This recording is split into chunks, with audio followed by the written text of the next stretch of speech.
تعزيزا لأوجه التعاون العسكري والقدرة على العمل المشترك بين القوات المسلحة المصرية ونظائرها من الدول الشقيقة والصديقة، اختتمت فعاليات التدريب البحري المشترك المصري التركي بحر الصداقة 2025، والذي استمر تنفيذه على مدار عدة أيام بنطاق المياه الإقليمية التركية. وتضمن التدريب عقد العديد من ورش العمل لتوحيد المفاهيم العملياتية بين العناصر المشاركة، وتنفيذ القوات الخاصة لكلا البلدين عدد من الرمايات بمختلف الأسلحة، والتي أظهرت المستوى الراقي في أساليب التدريب القتالي.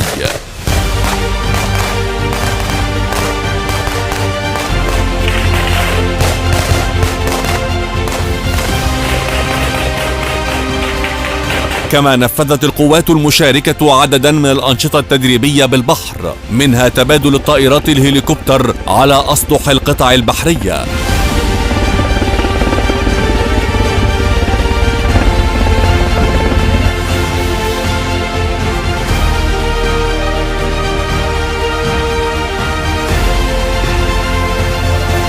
فضلا عن تنفيذ أعمال حق الزيارة والتفتيش للسفن المشتبه بها.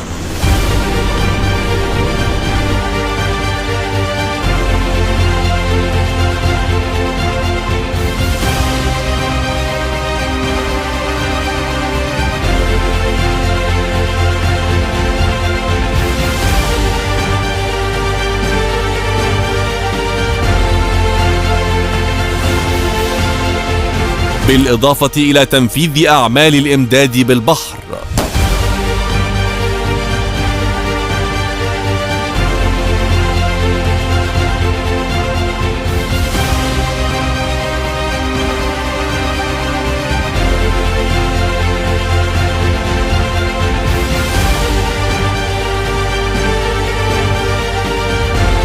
وعدد من تشكيلات الإبحار، والتي عكست مدى التجانس بين العناصر المشاركة وقدرتها على اتخاذ أوضاعها بدقة وسرعة عالية.